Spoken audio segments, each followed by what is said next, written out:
দেখো সকাল সকালই তো বিছানা টিছানা আমার সব তোলা হয়ে যায়, পরিষ্কার করা হয়ে যায় ঘর। আর ওয়েদার দেখেছো, একদম মেঘলা ওয়েদার, পুরো মেঘলা ওয়েদার।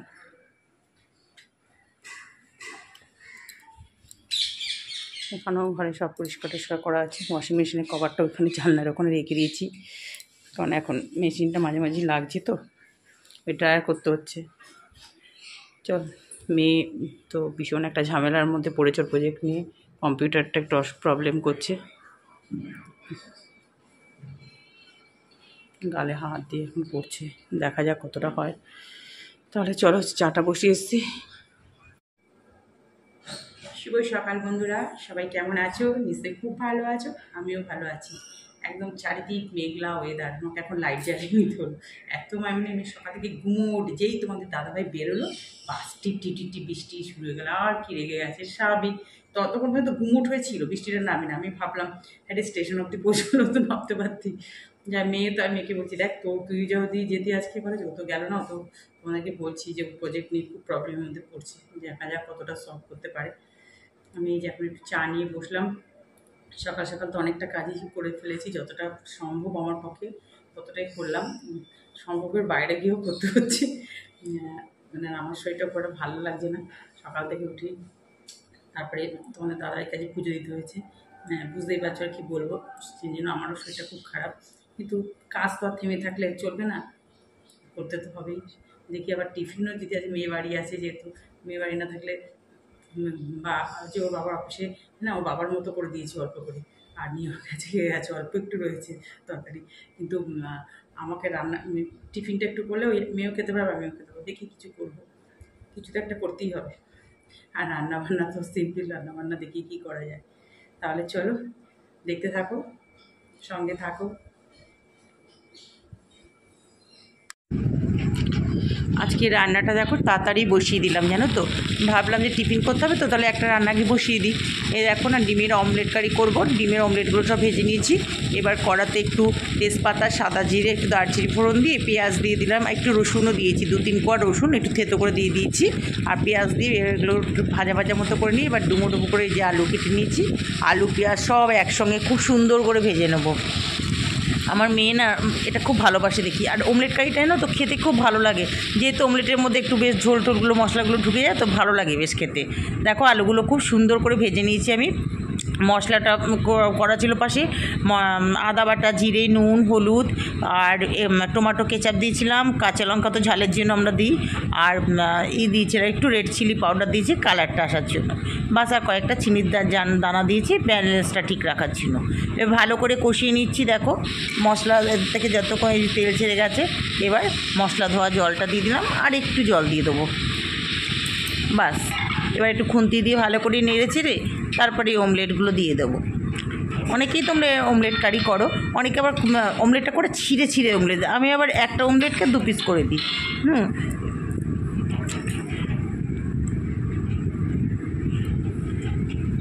বাস এবার এটা ফুটতে থাকবে, ততক্ষণে আমি আবার টিফিনের প্রস্তুতিটা নিতে হবে, টিফিন খাওয়ার জন্য। এই দেখো কারি পাতা আর সর্ষে সম্বাদ দিচ্ছি, বেশি করে কারি পাতা দিয়েছি, একটু আলু আর পেঁয়াজ দিলাম, কাঁচা লঙ্কা দিয়েছি, আর সুজিটা আগেই ভেজে নিয়েছি।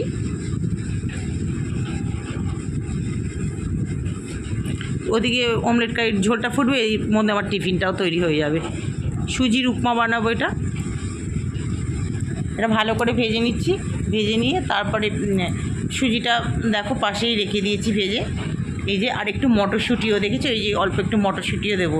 এটা একটু মোটামুটি ভাজা হয়ে গেলে মটরশুঁটি দিয়ে দিচ্ছি দেখো, আর বাদামও দিয়ে দিচ্ছি, জানো তো। বেশ সব ভাজা হয়ে গেছে দেখো। এবার ভাজা সুজির মধ্যে একটু ওই মানে যখন ভাজছিলাম ওই সবজিগুলোর মধ্যে একটু নুন দিয়েছি, আবার সুজিটার মধ্যে একটু নুন দিয়েছি, মানে ব্যালেন্সটা ঠিক যাতে হয়, তাহলে কী হবে বলো তো, পুরো জিনিসটাই বেশ ভালো হবে খেতে। বাস এবার একটু নাড়াচাড়া করে নেব, অল্প জলের পরিমাণটা খুব অল্প, বাস হয়ে গেল। তাও যেন মনে হচ্ছে আমার বেশি পড়ে গেল, আরও কম দিলে আরও ভালো হতো, কারণ একদম মানে ঝুরঝুরে করব। আর এত অসুবিধা হচ্ছিল, যেহেতু আমার বাঁ হাতে ফোন রয়েছে, বুঝতেই পারছো, এক হাতে ফোন নিয়ে ভীষণ অসুবিধা হয়। এই দেখো একদম পুরো ঝুরঝুরি হয়ে গেছে আমার সুজির উপমাটা, খেতে কিন্তু বেশ ভালো লাগে জানো তো এটা, তবে গরম গরম। এই দেখো গরম গরম সুজির উপমা বানিয়ে নিলাম। একদম ঝুরঝুরে করে। বাদাম আছে, মটরশুঁটি, কারি পাতা তো বেশ ঘরে অনেকটা আছে বলে বেশি করে দিয়ে দিয়েছি, আর সর্ষের সময় সবই তো দেখলে কীভাবে করলাম। এটা খেতে কিন্তু বেশ ভালো লাগে, তবে গরম গরম। আমি এই বাটিতে কাশির মতো এটাতে নিয়েছি, এটা ঠান্ডা তার মানে একটু দেরি করে হবে বলে, কারণ ঠান্ডা হয়ে গেলে না খেতে পারবো না, প্লেটে তাড়াতাড়ি ঠান্ডা হয়ে যাবে। এটা মেখে দিলাম, তাহলে এখন দুজনে খেয়ে নিই। বাস টিফিন খাচ্ছি না, আমার খেতে খেতে দেখো আমার ডিমের অমলেট কারিটাও হয়ে গেছে। একটু গরম মশলার গুঁড়ো দিয়ে দেবো। এখন তো ঘরে তোমাদেরকে বলি গরম মশলার গুঁড়োর প্যাকেট একদম বড় বড় প্যাকেট অনেকগুলোই রয়েছে, 5খানা প্যাকেট এখনও কাটাই হয়নি। একটা প্যাকেট কবে কেটেছি ওটাই শেষ হচ্ছে না, মানে অনেকটা করে আছে। শাহি গরম মশলা তো একদম অল্প অল্প থাকে, এটা অনেক বড় বড়। যাই হোক, তারপরে দেখো এই যে অমলেট কারি আমার হয়ে গেছে, ফাইনাল লুক। তোমরা বলো কেমন হয়েছে। তারপরে আবার কড়া ধুয়ে বসিয়ে দিলাম, কড়ার মধ্যে কালো জিরে ফোড়ন দিয়েছি, আর সব পটলগুলো দিয়ে দিচ্ছি। এদিকে ভাতও বসিয়ে দিয়েছি। আমি একটু করে রান্না করে একটু কাপড়টা পাশে থাকে, একটু গ্যাসটা একটু মুছে নিই। কেন বলো তো, নাহলে না একদম হয়ে গেলে না ওটা আমারই তো মুছতে হবে, আমার খাটনিটা বেশি পড়ে যায়। আর বেশি একটু পরিষ্কার পরিষ্কার থাকলে অল্প একটু করলে মানে পরিষ্কার হয়ে যায়, অত খাটতে হয় না। দেখো পটলগুলোকে খুব সুন্দর করে ভেজে নিয়েছি। এবার পোস্তের মধ্যেই আমি সমস্ত কিছু দিয়ে একসঙ্গে বেটে নিয়েছি। কাঁচা লঙ্কা, নুন, একটু চিনি, সামান্য একটু চিনি না দিলে এটা ভালো লাগবে না, দিয়ে সব একসঙ্গে বেটে এবার দেখো ওটা দিয়ে দিলাম। দিয়ে একটু পোস্তটা দিয়ে এবার একটু নাড়াচাড়া করে এই যে এবার পোস্ত ধরা জলটা দিয়ে দিলাম।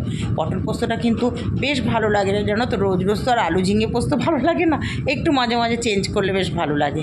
এই দেখো আমার হয়ে গেছে, মাঝখানে একটু নাড়াচাড়া দিয়ে দিয়েছি, আর বাস হয়ে গেলে একটু কাঁচা সর্ষের তেল তো দেবই আমি, তোমরা জানো, পটলে বা সর্ষে বাটায়।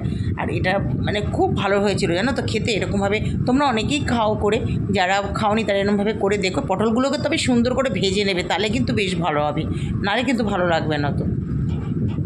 তারপরে দেখো আবার এদিকে একবার এদিক করে আবার বসিয়ে দিলাম। এই যে কাঁকরোলগুলো নষ্ট হয়ে যাবে, কতগুলো কাঁকরোল এনেছিল আগে, তাই আমি বললাম যে তাহলে ভাজাই করে দিই। আর এই কাঁকরোল ভাজাটা এইভাবে ভীষণ ভালো লাগে জানো তো, কিচ্ছু কোনো খাটনি নেই। কড়াতে তেল দিয়ে কাঁকরোলের মধ্যে একটা পেঁয়াজ কেটে দিয়ে দিচ্ছি, একটা কাঁচা লঙ্কা, নুন, হলুদ, আর লাস্টে যখন নামাবো তার কিছুক্ষণ আগে কয়েকটা চিনির দানা একটু ছড়িয়ে দেবে, বাস হয়ে গেল। ওই সামান্য একটু কয়েকটাই দেখো, মাঝখানে একটু ঢাকাটা খুলে একটু নাড়াচাড়া করে দিতে হয়। এই যা বাস হয়ে গেল আমার কাঁকরোল ভাজা। এইভাবে কাঁকরোল ভাজা করে খেয়ে দেখবে, খুব ভালো লাগবে। রান্না হয়ে গেল, গ্যাস ট্যাস মোছা হয়ে গেছে, আর এদিকে বেসিনও পরিষ্কার, বাসনগুলো তুলে রাখতে হবে, সব শুকিয়ে গেছে। সকালে এত মেঘ করেছিল, তোমাদের দাদাভাই যখন বেরোলো তখনই ঝিঝি করে বৃষ্টিটা নামলো। তারপরে দেখো এখন আবার রোদ উঠে গেছে, আর ভ্যাপসানি গরম যাকে বলে সেরকম গরম দিয়েছে। এখন মেয়ে স্নান করতে ঢুকবে, তারপর আমার অল্প কাঁচা আছে কেচে আমিও স্নান করতে নেব। স্নান করে সবে বেরিয়েছি আমি, মানে ওয়াশরুম থেকে দেখতে পাচ্ছি কালো হয়ে এসেছি।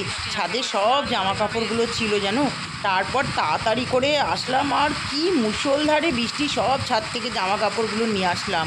মানে তুলতে মানে বৃষ্টি শুরু হয়ে গেল। আর কি ফোর্সে বৃষ্টিটা হচ্ছে দেখো, খুব জোর বৃষ্টিটা হচ্ছে। এই দেখো এই যে জামা কাপড়গুলো সব বারান্দায় দিয়ে দিলাম। কি করব এখন দেখা যাক কতক্ষণ থাকে এখানে। দেখো এই যে বৃষ্টি এখন থেমেছে, কিন্তু একদম মেঘলা ওয়েদার, লাইট জ্বালাতে হলো ওই জন্য অন্ধকার হয়ে গেছে। এই যে খেতে বসে গেলাম, আলু কাঁকরোল ভাজা আর পটল পোস্ত। আজকে পটল পোস্ত খেতে কিন্তু ভীষণ ভালো লাগে, আর ডিমের অমলেট কারি, যেটা আমার মেয়ের খুব ফেভারিট। মেয়ে পটল পোস্ত ভালোবাসিস না বাবা? হ্যাঁ, এই যে খেতে বসে গেছে, হাতে মোবাইল। তাহলে এখন খাওয়া দাওয়া করে নিই। গুড ইভিনিং ফ্রেন্ডস, আজকে অনেকটা দেরি করে এসেছি তোমাদের সামনে। আজকে চায়ের কাপ হাতে নেই, চা খাওয়া হয়ে গেছে, তখন ফোনে কথা বলছিলাম আর ভিডিও করা হয়নি। আজকে এরকম মুড়ির বাটি হাতে নিয়ে চলে এসেছি। তোমাদের দাদাভাই অফিস থেকে এসেছে, তারপরে আমার শরীরটা তো খুব একটা ভালো নেই। যাই হোক, ও আসলো, টুকটাক তরকারি টরকারি নিয়ে এসেছি, কিছু মিষ্টি নিয়ে আসলো, সব ফ্রিজে রেখে দিলাম। ওরা মিষ্টি খেলো সব, আমি খাইনি, আমার দামগুলো ফ্রিজেই রাখা আছে। আমি ওর মুড়ি দিয়ে না, মানে রসগোল্লা দিয়ে ওর বাবা খেতে খুব ভালোবাসে। আর মেয়ে তো এই কটা মুড়ি নেবে, ঠিক ওই মিষ্টিটার রসটা দিয়ে একটু দিয়ে দিয়েছি। আমি আবার রসগোল্লা দিয়ে মুড়ি খেতে ভালো লাগে না, আমার এই বাদাম মুড়ি এগুলোই নিয়ে নিয়েছি। বাদাম দেখা যাচ্ছে নিচে পড়ে আছে, মুড়ি না শুধু এর মধ্যে একটু চাল ভাজা, বাদাম, একটু তেল, এইসব মিক্স করে মুড়ি খেতেই ভালো লাগে আমার। তাই ভাবলাম তাহলে বন্ধুদের সঙ্গে ধর কথা বলা হলো না তোমাদের সঙ্গে কারোর, তাহলে একটু মুড়ি খেতে খেতেই কথা বলে নিই। কীরকম জানো তো, আজকে যা বৃষ্টিটা তখন হলো, বাপরে বাপ। তারপরে কিন্তু যে খুব ঠান্ডা ওয়েদার সেটা না, ভালোই গরম, প্রচণ্ড গরম করছে। আর এবার চুলে শ্যাম্পু করেছে তো একটু দেখো, প্রচণ্ড গরম লাগছে। পিঠে চুলটা খোলা রয়েছে, এখন মুঠিয়ে তুলে রাখো, গরম করছে। আমি আবার মোটামুটি এখন 8:30 মতো বাজে, ভাল লাগছে না বলে আমি কী করেছি, ভাত বসিয়ে দিয়েছি। আমি আর রাত্রি করবো না, ভাতটা বসিয়ে দিই।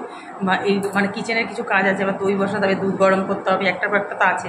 এই কাজগুলো সেরে তারপর বেডরুমে চলে যাব, কারণ এডিটিংয়ের কাজ টাজ কিছু হয়নি, করতে হবে সব।